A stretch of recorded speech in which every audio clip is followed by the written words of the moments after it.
All sports, all plays. All sports, all plays. All sports, all plays. 365, we making a plays. You talking the game, get you to the days. We're high in the court, the dime in the lane. Variety topics, living the same. All presentation, sports information. In the airways, taking the nation. All sport, all plays, like working your faces. Grace at the field, so tie the laces. All sports, all plays.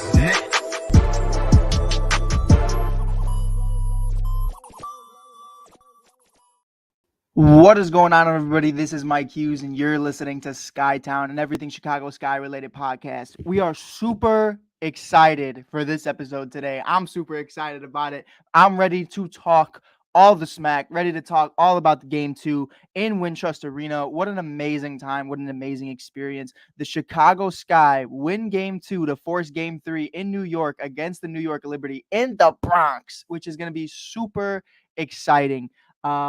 Pardon me if you didn't like my New York accent. It was a failed attempt. But winning this game in a WNBA playoff record previously held by the Chicago Sky in 2020 against the Phoenix Mercury, I believe in game 3, the most points ever scored in a points differential, 100-62.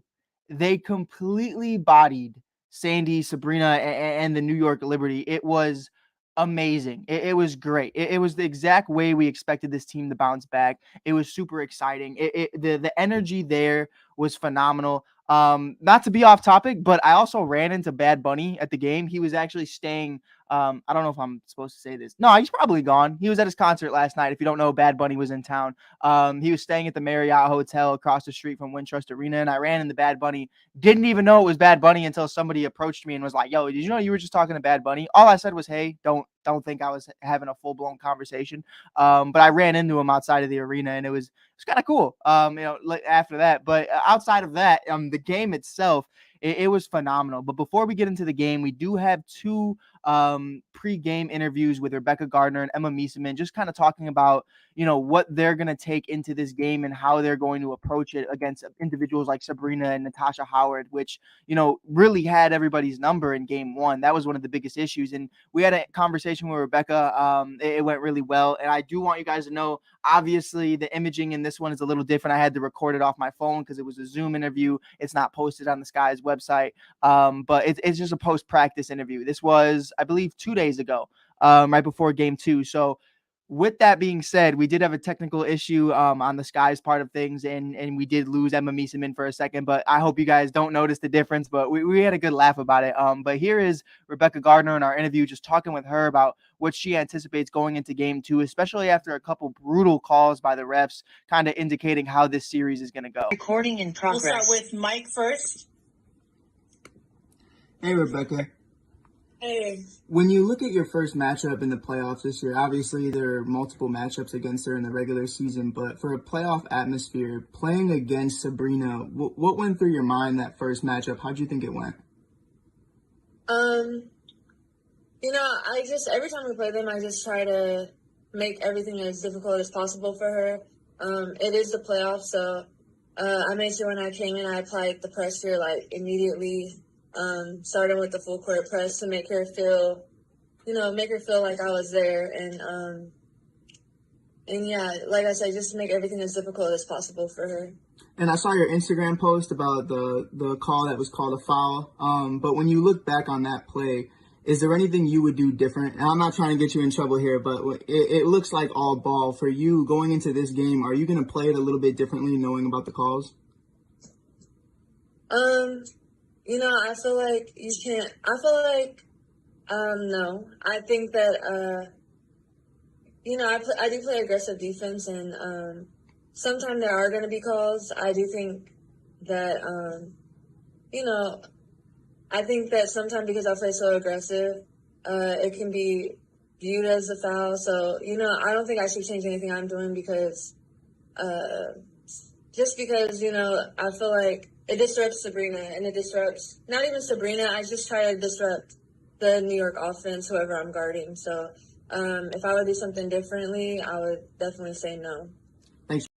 And that's one of those things where, Rebekah really just being true to herself is one of the reasons why she's in the league right now. It's one of the reasons why she's played overseas and been so successful throughout her career so far. And I think her just sticking to her formula and just understanding her reads and understanding her conversations going through that, it really is what made game two. And we're going to get into the stats. We have all of them. I have everything written down. I know nobody just saw that, but we have everything written down. But before we get into the game itself, please do not leave. We have one final interview. This one, it's very serious, but it was a fun conversation as well, just because like the internet went out for a second. But here's our interview with Emma Meesseman, kind of just talking about the rough game one start offensively for her, going up against Natasha Howard night in and night out, and what that's gonna be.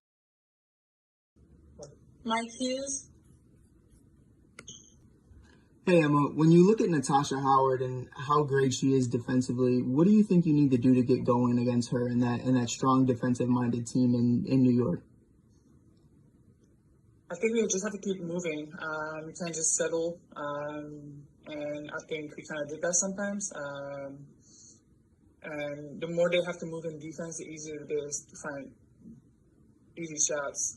We know their weak points, but we just didn't always use it. So I know that we can be more aggressive against her or other players. For you though, like the message in the locker room right now, what would you say the overall feeling is? Say again? The message in the locker room. Yeah. We're just let me find a word. Everybody knows we have to step up, and I think we're locked in, and you can feel like we're focused, we're serious, but we know we want to fight for each other. So I think we're really ready for tomorrow. And I think, that's exactly what it was, is they understood, backs against the wall, do or die. If we lose today, we go home. They came out and they were explosive. And one of the biggest things, Courtney Vandersloot got player of the game, which was phenomenal. We're going to get into Courtney's talk and just how outstanding she was on all cylinders of things. But Ka really set the tone, pardon me, very early on. I think it's this conversation to where when you look at what Kahleah Copper has been able to do, obviously she's a finals MVP, and what she's able to bring magnitude wise and just energy wise is something Ka brings every night. It's not just a one night thing where, she had the first 5 points of the game. She started the game off with a 3, which blew Sandy's mind. And she honestly knew that was going to set the tone for the rest of the night. In a post game interview with Sandy, we don't have that here, but being in a conference with her, and Anna and everybody and Michaela, it was a great conversation. And I think, when you really look at things from that perspective, this team understanding if they just play the way they're supposed to be and who they're supposed to be, it's a great conversation. And, getting into the box score right now, before we get into our interviews with Coach James Wade and Kahleah Copper and Courtney Vandersloot, I just want to talk about it. The game, obviously, statistically, outstanding. I mean, Sabrina Ionescu got held to 7 points. 7 points. You held her after dropping 22 points for the upset in game one. You held her to 7 points. That honestly, seeing the frustration on her face, seeing her be out of her comfort zone meant everything for me because she's rattled. And that was not to say that she's not going to bounce back because we all know who she is. We all know what she's capable of. And obviously they're going to be in the Bronx. They're going to be in New York, and it's going to be their home court. So they have to come ready to play, and they have home court advantage and they have that conversation ready. But the biggest thing about it is Sandy felt it, Dolson felt it, Natasha Howard, Lainey, and everybody else felt it as well. When you look at this from that perspective, before we get into the Sky's stats, let's talk about the New York Liberty. Stephanie Dolson, 20 minutes, 3 rebounds, 3 assists, and only 2 points. Candace locked her down in this game, and I loved every minute of it. Lainey had 16 minutes, 2, 3, and 2. It wasn't her greatest game. Natasha Howard in 17 minutes had 8, 0, and 2. Sabrina had 7, 3, and 5 and 23. Dangerfield had 4, 0, and 0 and 14. Allen 5, 1, and 4 and 16. True had 10, 0, and 5 and 18. And the rest was just Michaela had 10, 0, and 2 and 17. The rest was just, they took out the starters and they went back to work. They regrouped, and we could sit here and we could talk about the rest of the stat sheet, but honestly, it was dead ball. It was dead ball numbers, and that's what it was. when you look at the thing for the Chicago Sky, and it's what I've been preaching for quite some time now, I loved a game like this, and I loved it because you finally get to see Ruthie. You finally get to see Dana Evans, and if Lee was still with the team, we probably would have seen her get a good amount of minutes as well. Really being able to see them get that playing time is important because we all know how important Dana Evans was. Dana Evans, was against the Connecticut Sun last year and against the Phoenix Mercury. She played a big role in that, and she played a big role during the regular season as well after the trade from the Dallas Wings. So I think it's definitely a conversation to where they needed this more than just bouncing back, more than just having a good win, a moral victory. It was more so getting the people who don't get to play the minutes that they deserve because everybody needs to be ready any minute. And I think that's one of the biggest things right now is, going into game 3, I think everybody's ready for this moment. We're about to break down the Chicago Sky's game. Candace Parker had 12, 4, and 12 for a double-double. From the field goal, she had 5 for 10. Free throws, she hit 2 for 2. Offensive rebounds, she had 2. Defensive rebounds, she had 10 with 2 blocks and 0 steals. 0 from 2 from 3. I would like to see Candace kind of knock down at least one of those. But we all know, what her role is on this team and being in the paint. I mean, they were outstanding. Before we even get into the rest of the team, looking at the Sky as a whole, the team went 40 for 78, 51% from field goal. From free throw, they were a perfect 100, 14 for 14, and that's what you got to do. They're freebies. You know what I mean? Like it's literally it's free points, and that's what we all understand at the end of the day. And they really hit on that.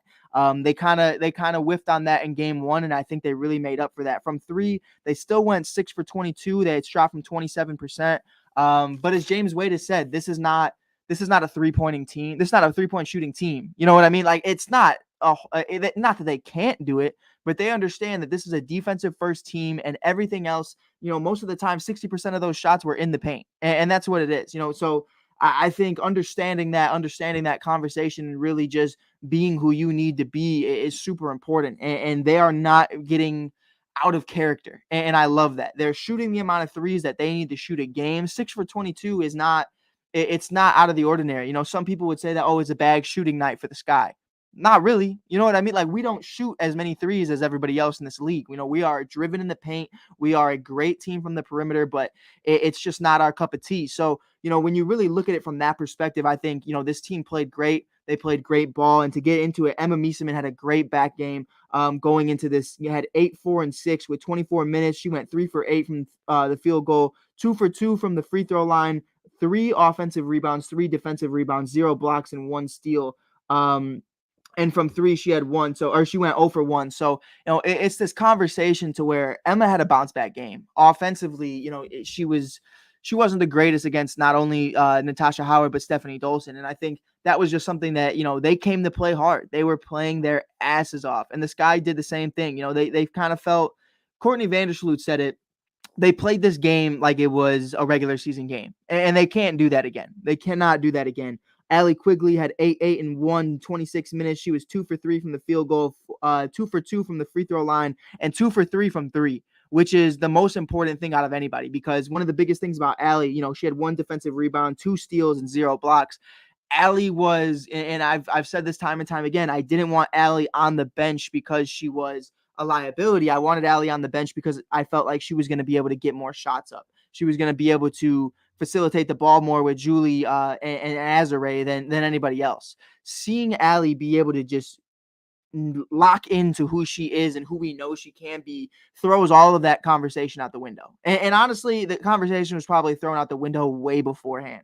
I was a little crazy for saying that, but the way I thought about it, my perspective of things, if you're playing against the Las Vegas Aces, if you have a bench unit, which has really struggled against the Las Vegas Aces, their bench unit does nothing. Their starting 5 can average 20 points each, and that's how we lose the game. If you can have Allie Quigley, one of the best shooters on this team, running with that second unit, really just getting them going, have Dana Evans or Rebekah Gardner at the 2 spot, I think that's a conversation. But Allie's proving it right now.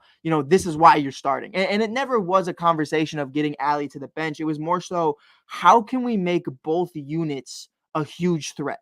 To where you have to have Kelsey Plum play 40 minutes, where you have to have everybody else on that unit play 40 minutes, and where Becky Hammond has to think about the matchups because there's Azare, Julie, and Allie. That's where I was coming from with it. But right now, if they continue to play the way they're playing, that's no problem. It's just Vegas. That was my only thing.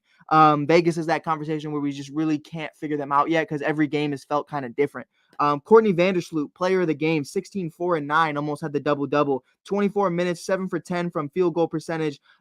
Free throws, 1 for 1. Three-pointers, 1 for 3. Sloot, love to see you knocking down those threes. 8 defensive rebounds and 1 offensive rebound for 9 totals with 3 steals and 0 blocks. What an outstanding game for Sloot. Sloot, post-game in game 1 said this is a series. She said this is a series and this is what's going to happen and this is how we need to react and this is how we need to respond. And she responded accordingly. She responded the best way she could. But outside of that, next to her, Kahleah, and we have post-game interviews with the both of them after this. 21-3, 22 minutes, 8 for 16 from field goal, 2 for 2 from free throws, and 2 for 3 from 3, and started off the game with a big knock. 1 offensive rebound, 1 defensive rebound, 3 steals, and 0 blocks. I mean, just an outstanding game defensively, and this team didn't even play the whole game. Like, one of my favorite things, and we're going to get into it later in a post-game interview. It wasn't my question specifically with Cobb, but I had to throw it in here because, it was just such a great way to respond. They said, was this the greatest game from the Sky all season, or could you see the Sky performing even better? And Ka said, I believe it was the fourth quarter, they got outscored. You're winning by 40 and you're worried about being outscored in the fourth quarter. That's the mindset this team needs to have. That's the mindset that right now, locking in, that's what they want to be. That's what they want to preach is we are here to be perfect. We are here to be perfect. And when you look at Azurá Stevens moving forward, 14, 0, and 4 in 23 minutes, 7 for 13 from field goals, 0 for 0 from free throws, 0 for 3 from 3. Azurá, it just wasn't her day. But we know she can knock down the 3. We know she can be there. It's not her game. It's just a part of her game. She has so many different parts to her game to where you can look at her and say, man, like she's a great 3-point shooter. She shoots a career 38% this year. It's outstanding. 1 offensive rebound, 3 defensive rebounds, 2 steals, and 1 block. Defense was heavy today, and they went back into who they were. Rebekah Gardner, 11, 1, and 4, 20 minutes, 4 for 9 from field goal, 3 for 3 from free throw percentage, 0 from 2 from 3, 2 offensive rebounds, 2 defensive rebounds, 0 blocks, and 1 steal. She played her game, and she played it at a great level, and I loved every minute of it. And here's where we get into the nitty-gritty of things, the things that matter. At least to me, I think, getting them minutes is what matters the most. We're going to start with Julie Alamán is 4, 4, and 0 for her stat sheet. Had 19 minutes, 2 for 4 from field goal, 0 for 0 from free throw, 0 for 2 from 3, 0 offensive rebounds, 0 defensive rebounds, 0 blocks, and 0 steals. But she was facilitating. She was just doing her job with the second unit, and she did it at a very high level. Dana Evans, 5, 2, and 1 in 10 minutes, 1 from 3 from field goal, 2 for 2 free throws, and 1 3-pointer made, 1 defensive rebound and 0 blocks, 0 steals. Dana was there. I was happy to see her energetic. I was happy to see her excited to be back.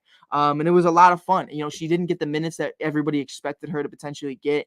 Not to say that Rebekah stole her playing time, but, Rebekah being brought into this team, Julie being brought into this team, it really did kind of diminish her playing time. And that's no shot at Dana's game. She still is a great hooper, but what matters for this team is wins. And if Dana's role on this team changes because of that, if anybody's role changes because of that, they are all willing to sacrifice that. And you have to applaud that. Ruthie Hebert had 2, 0, and 5 in 10 minutes, 1 for 2 from field goal, 0 free throws, 0 threes attempted, 5 defensive rebounds, and 2 steals from Ruthie. So I love seeing her being herself, Chicago born, defense first is our mentality always. And I love seeing her be able to get out there with Dana, and they were just having a great time. I always see them practicing together. I always love their connection.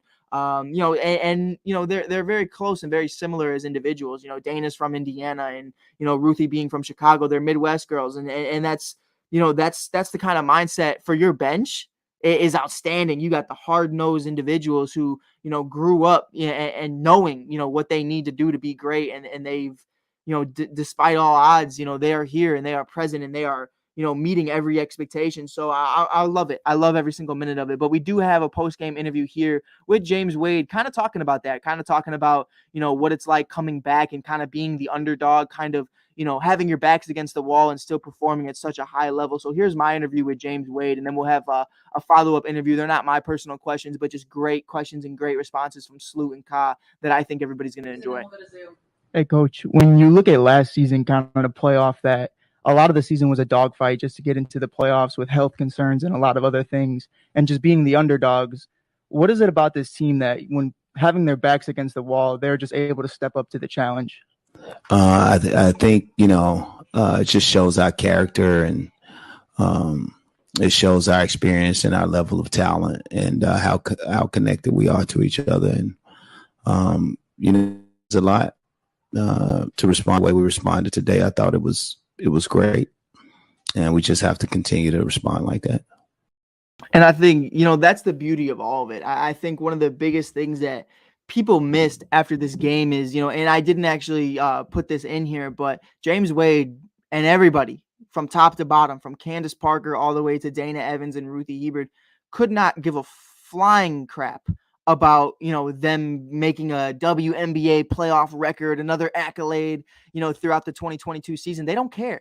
They got the win, and that's all that mattered. They didn't have their heads too high. They understand we're headed back to New York. And when this team plays against the wall, they're just so much better. Last year, they really fought to get into the playoffs, and they took advantage of every opportunity. And, really understanding that this team is who they are because of that. It's a lot of fun. My boy Rob Scott in the comments, winning matters. That's one of the biggest things right now. The biggest thing for me, and he says Kahleah Copper. Yeah, it's the mindset. It's the mindset. Ka wins finals MVP and is still just as humbled and still ready for that grind and ready for just thriving for greatness as she was last year. You know what I mean? Even as champions, this team did not change. And that's a great part of bringing in Emma Meesseman, Rebekah Gardner, other individuals who have great accolades under their belt, and Emma Meesseman being a finals MVP as well and a champion. So, understanding that and understanding what this team is and who they're going to be, it needs to be, we are not changing. We are not going to be too high. We are not going to be too low on ourselves. Here's an interview with Ka, kind of just speaking on that and, really just, talking about, oh, you're breaking all these records, breaking all this, and Ka could give a crap. Ka could give a crap. She understands that, this might be the best game we've played all season collectively, but we still got beaten that fourth quarter. Hate to be a Debbie Downer, but we lost the fourth quarter. Did we? Yeah. Oh, man. So we got to win every quarter, one, and just clean up some of the turnovers and the fouls. I think we fouled a lot in the end. We put them to the free throw line, I think, 21 times, maybe something like that. So, we limit the fouls and we just control the turnovers that we know we can control. But and that's one of the biggest things to me is like understanding that. Who's looking at that? You just won 100-62, and you're looking at the fourth quarter stat of we got outscored in the fourth, but that matters. That's championship mentality. That's that pedigree that's going to win you a chip. That's that conversation to where, is Vegas ready for that conversation? Is Connecticut, who I'd assume we're going to be playing, ready for that? If we do advance, is New York going to be ready for that? It seems to me, and Sabrina's very young. And, Rob Scott, if you're still in here, baby, I got to give Rob Scott some credit. Lady Mamba is the nicknames Rob Scott has for Sabrina Ionescu, and I love every minute of it. She was very close with Gianna Bryant. She was very close with Kobe Bryant, and it's one of those conversations where when you look at things from that perspective and you understand at the end of the day, you can't be too high and you can't be too low. And Rob Scott says right here, you win that big by doing little things right. That's everything, and understanding that maybe what you did still wasn't enough. You want to win every quarter. And you want to play the best set of basketball, whether the bench was in or whether the starters were in, it doesn't matter. You need to be up every single quarter. It doesn't matter if you're winning by 40. We want to win that fourth quarter. We want to slaughter them. And I think, when you look at Sabrina Ionescu, she was very high. She was very high on that amazing upset and that amazing performance she had, and rightfully so. But going into this game, I think, not that she underestimated anybody, because she understands how good this team is, and my conversations with her were amazing. But she did say that, we want to win it here. I think that's one of those conversations, me personally, and please leave a comment if you think I'm wrong. I wouldn't have said it. I wouldn't have said we're going to win this here in Chicago. Now, obviously, that's what your captain is supposed to say. You're supposed to have that mentality of, we're going to win it here. We're going to sweep them. But when you understand on the other side of things who you're playing against, 4 all WNBA players, first team, and you're looking at Rebekah Gardner on the all rookie team, and you're looking at Azurá Stevens as a potential 6th player of the year, like you and James Wade, you know what I mean? Like, you have to understand, you just ignited a fuel in them by saying that. And Sloot said it right off the rip after game 1. This is a series now. And here's our interview really quickly with Sloot and Ka. Again, these are not my questions, but I think they were amazing answers and amazing responses. So shout out to everybody involved that was at the game with me, and it was a lot of fun. But here's that interview right here. I think it's a great conversation between both of them. Some of the crazy shots you pull off? Funny. Funny. But no, I'm just going. Like, it's just free. It's so natural. So I don't really feel like what you guys see. So for me, it's just not like that, but like that. Okay. I'll try to transcribe that. Courtney, what do you think when you see her fly up like that? Well, it's become normal now, which is, it's unfortunate because it really is special. She has such a unique ability to finish through contact, through multiple players, and she makes it look easy. And what she's doing is not easy. But she's kind of our engine, and when she's doing that, we're special. And that's one of the biggest things too. If you didn't understand that conversation, it's basically saying, how is Ka so athletic? How is she so crazy at the rim and just doing things? I feel like sometimes when you watch Ka, it looks like she's floating. And that's what it is. She's floating through defenders. She's floating through people. She's gliding through everybody. And I think that's one of the biggest things right now for me when I really look at her game. And I think Sloot said it best. She is the engine, and I'm going to say this in all respect to everybody on that starting 5, because I don't want anybody to think I'm saying anybody's old. I don't want to hear to say anybody's this, anybody's that. Ka can say that about Candace. I will not sit here and say that about Candace. But it's a conversation to where Sloot's been in this game a long time. Candace has been in this game a long time. Allie has been in this game a long time. And Emma Meesseman has as well. They are still at top performance in this league at their positions. They are still some of the greatest to ever do it. But the conversation is Kahleah Copper is in her prime. And that's the beauty of it. There is no weak link on this team. Kahleah Copper is the engine because while, Candace, maybe she's aging, doesn't have to do the things she used to have to do with the sparks. You know what I mean? Like, it's a conversation of Ka can take that physical abuse. Ka can take those hits, can hit the ground hard, can do all these things. And shout out to James K. I heard his name on ESPN. He even said at practice, Ka had an ankle injury. Ka played this game with an ankle injury and was outstanding. And that's one of the biggest things to me is when you look at it from that perspective of what this team can be and who they're supposed to be. Like Rob Scott said, KC is a dog. She is a dog. She has a dog mentality. North Philly girl, you don't mess with that. And to have that as your engine, there's nobody else I'd rather have it. Rob Scott, if you're sitting here right now, I want to take a throwback to when we did a show together. Too big, too fast, too strong. She's baby Derrick Rose. And I will stand here and say that. She has maybe not fundamentally, maybe not from the position standard, but it's a conversation of Ka against these defenders. She's too fast, she's too strong, and she's too good. Like, that's what it is. Ka is airing it out as much as she can. And sure, you look at it, she went 50% from the field goal percentage, but she was killing it. She went 2 for 2 from free throws. She had 2 defensive rebounds, 1 offensive, 3 steals, which isn't even the biggest part of her game. Her biggest part of her game is her offense, but defensively, she is a problem. And one of the biggest things about Ka nobody talks about, what held Sabrina Ionescu to 7 points? Ka was on her. Ka and Rebekah Gardner shared a lot of time on her that game, and making that adjustment to have Ka be that issue for Sabrina, who Sabrina is one of the most athletic individuals in this league, and she's one of the most talented as well. I'm even sitting here right now, I'm going to say this, and I know it's way too early, but I'm really excited to just kick off the free agency period because of this. With Sue Bird retiring If Breanna Stewart and Sabrina Ionescu team up in New York with Lainey and Howard and Hahn and all them with Sandy coaching, they are going to be a juggernaut. They are going to be an issue to have 2 top 5 players. And that's definitely a conversation, though. When you look at someone like Ka, you need to be able to put her on your best player. And the reason for that, maybe Candace is a better defender, maybe someone else is a better defender, but the conversation is always going to be athlete versus athlete. And Candace can remain doing her game, remain her focus, going up against someone like Stephanie Dolson. Obviously, Candace isn't going to be against Sabrina Ionescu. It was just an example.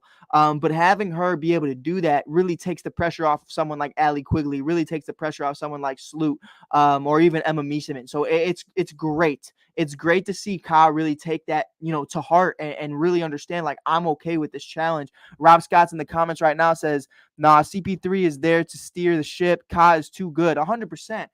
Candace, and that's my point. Candace is there to lead, not only, by example, but in the locker room. She keeps everybody together. You look at Emma Meesseman, by example, she's there. And in the locker room, she's a presence. Sloot and Allie, they've been here over 9 years. They understand what this organization deserves, and they understand how to play this game as well. But with Ka, it's, okay, so everybody else is aging. We really need somebody to go after this young buck in Sabrina Ionescu. There's Ka. Ka's ready to step up to the challenge. She's not the young individual that's just standing by and watching these veterans take over. She is being just as effective as everybody else, and that's why she's a finals MVP and a champion. Rob Scott says right here about Sabrina Ionescu, Lady Mamba will have multiple ships when it's all said and done, 110%. I think with or without Breanna Stewart, her time is coming, and she is going to be the queen of New York. I think that's the reality of the situation. And that's something I don't think a lot of people are ready to talk about, is if somehow, some way, with Sue Bird retiring, if Breanna Stewart wants to go to her hometown in New York to team up with Sabrina and Sandy and company, it's a scary world. It's going to be a cold, cold world, Rob Scott. I don't even want to have this conversation right now. If this guy had to play against Sabrina and Breanna, that would be something disgusting. That is something that I don't think the league is ready for. And I think it's going to be super exciting for the WNBA moving forward, though, if those two could potentially team up. And that's where the Sky are at right now, breaking all these accolades, breaking all these records, having Chicago Sky basketball on the map for the first time throughout pretty much ever since Elena Delle Donne left. It's a conversation to where, this team is ready to move and this team is ready to go. Now, before we get out of here, I do want to say thank you guys for all the love and support, for always appreciating Skytown and Mike on the Mic podcast. If you haven't already, definitely check us out right here in the right corner. The right corner. I had to go left with that. It's weird, but the All Sports All Plays Network, I do want to give them a shout out. Definitely check them out on all streaming platforms: Tiki, Facebook, YouTube, Roku, wherever you may want to find them, you can find them. Instagram, Facebook, YouTube, whatever it may be, we are there. They made this possible. This year we partnered up with the Chicago Sky and the WNBA, and they've given me opportunities to do amazing things. This is not just Mike on the Mic. This is not just Skytown by itself. The forefront of the ASAP network, the All Sports All Plays network, is everything. And if you haven't checked that out already, you can meet amazing individuals like Rob Scott from Rob's 2 Cents. Definitely check that out as well if you're a big Chicago hoops fan or just a Chicago fan in general. This man breaks down far more than just Chicago sports. You could find other great people as well, like Pride and Frankie and Jay Ness and many other, Chris Gonzo and many other amazing talents. So if you haven't checked that out already, definitely check it out. I do appreciate you guys for being here. We're going to try to be at the Bronx game. We are going to be there Tuesday, game 3. Let me check really quickly before we get out of here, because I know some of you guys aren't always up to date with everything. Right now, the Chicago Sky will be playing the New York Liberty on game 3 Tuesday at 8 p.m. Gonna be exciting, gonna be a lot of fun. I'm super excited about it. Rob Scott, brother, got to get you on the show soon. Got to talk about some Ka and some CP3. But with that being said, thank you guys for listening. This is Mike Hughes from Skytown and Mike on the Mic podcast. You can catch us at the All Sports All Plays Network or on Mike on the Mic YouTube. If you want to see more Skytown episodes, they are on Mike on the Mic Skytown on YouTube. You can go to the playlist and click every Chicago Sky interview we had this year. We have Candace Parker, Ka, Allie, Coach Gwade, and many others. We have interviewed pretty much everybody on this team. But with that being said, thank you guys for listening. Again, this is Mike Hughes from Mike on the Mic in the Skytown and the All Sports All Plays Network. Thank you guys for listening. Peace. All sports, all plays. All sports, all plays. All sports, all plays. 365, we making up plays. We talking the game, get you to the days. We're high in the court, the dime in the lane. Variety topics, living the same. All presentation, sports information. In the airways, taking the nation. Sport all plays, like working your faces. Grace at the field, so tie the laces. All sports, all play.